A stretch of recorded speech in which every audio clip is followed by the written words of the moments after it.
trombosit. Trombosit adalah salah satu komponen darah yang berfungsi membantu proses pembukaan darah. Istilah lain dari trombosit yaitu trombositosis, trombositopenia. Proses yang dilakukan trombosit. Yang pertama ada adesi, yang kedua ada reaksi pelepasan, dan yang ketiga ada agregasi. Thank you berarti ya. Thank you. Ada pertanyaan? Silakan, pertanyaan dari kelompok mana nih? Boleh, silakan. Apa yang dimaksud dengan adesi? Ibu jawab, adesi adalah proses menempelnya trombosit pada sel endotel. Oke, betul, bukan. Ada trombositosis apa? Tuh, kelebihan. Trombosit. Kalau trombositopenia apa? Kekurangan darah. Oke, pokoknya yang sisisan itu tinggi. Trombositosis itu tinggi. Kalau yang belakangnya penia itu biasanya rendah. Trombositopenia, trombositopenia betul. Yuk, silakan itu. Sekian dari kelompok kami. Mohon maaf bila ada kesalahan. Wassalamualaikum warahmatullahi wabarakatuh. Waalaikumsalam. Oke, untuk kelompok terakhir. Kelompok terakhir.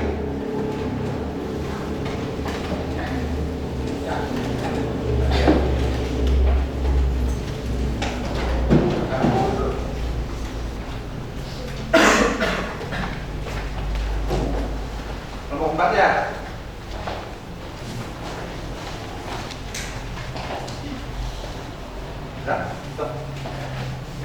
Assalamualaikum warahmatullahi wabarakatuh. Waalaikumsalam warahmatullahi wabarakatuh. Kami dari kelompok 4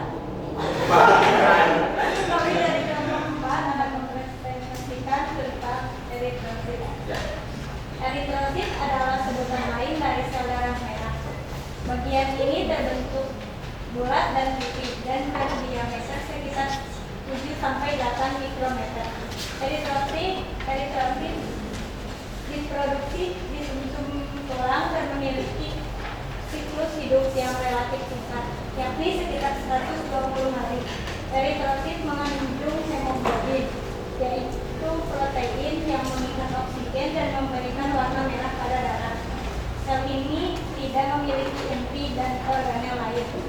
Hal inilah yang membuatnya lebih efisien dalam menampung hemoglobin. Selain itu, eritrosit punya peran yang krusial dalam mempertahankan keseimbangan gas dalam tubuh dan menjaga kesehatan jantung.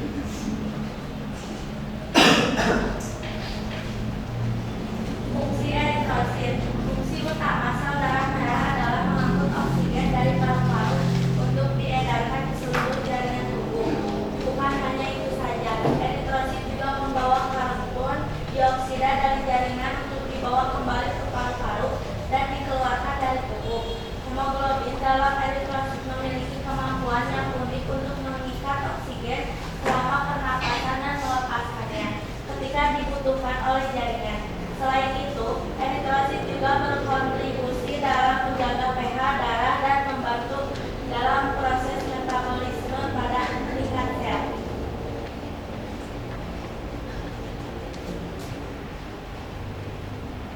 Nilai eritrosit. Jumlah sel darah merah sangat bervariasi, tergantung pada sejumlah faktor, mulai dari usia, jenis kelamin, sampai kondisi kesehatan.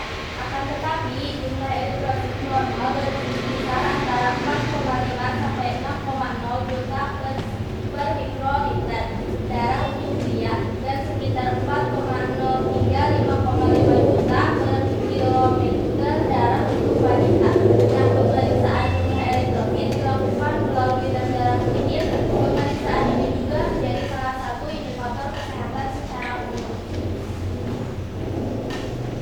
Di sini ada faktor yang mempengaruhi jumlah eritrosit. 1. Ada kekurangan zat besi, vitamin B12 dan asam fosfat.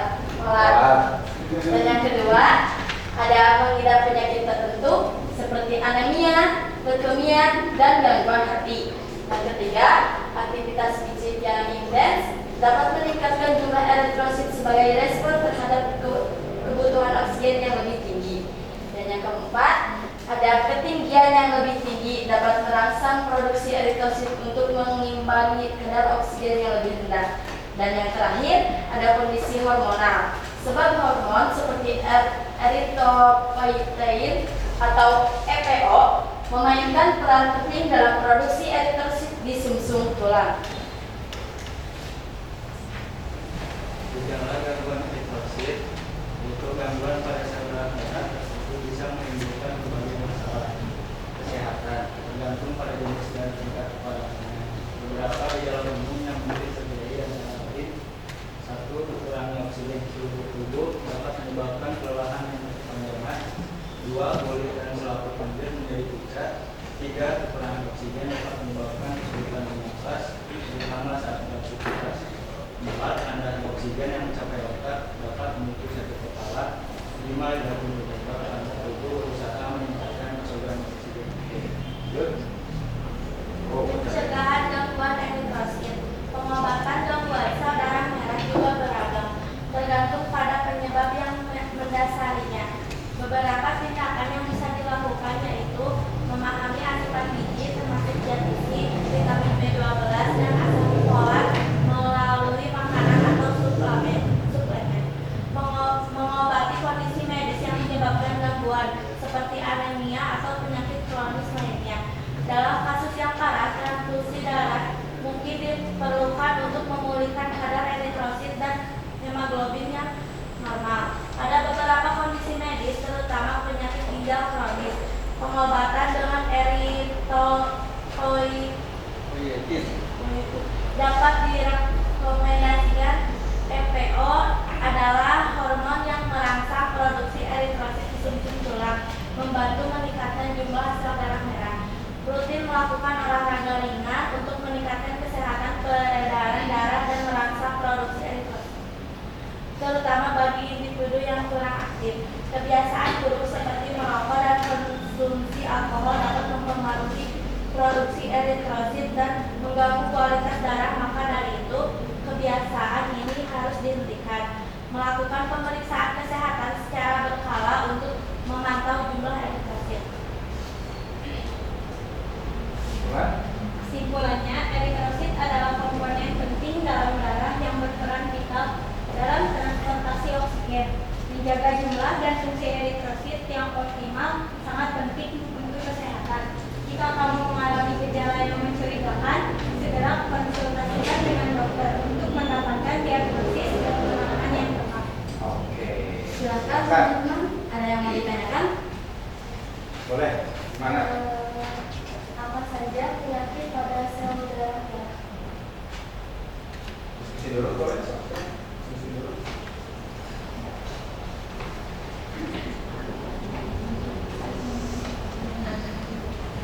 Boleh kan? Ada? Apa saja penyakit pada sel darah merah? Apa saja penyakit pada sel darah merah? Sudah jawabannya? Sudah ada. Ayo, silakan jawab. Izin menjawab, penyakit yang disebabkan eritrosit itu anemia, thalassemia, dan polisepemia. Oke, gimana? Go. Kurang. Go. Oke, kita siap close.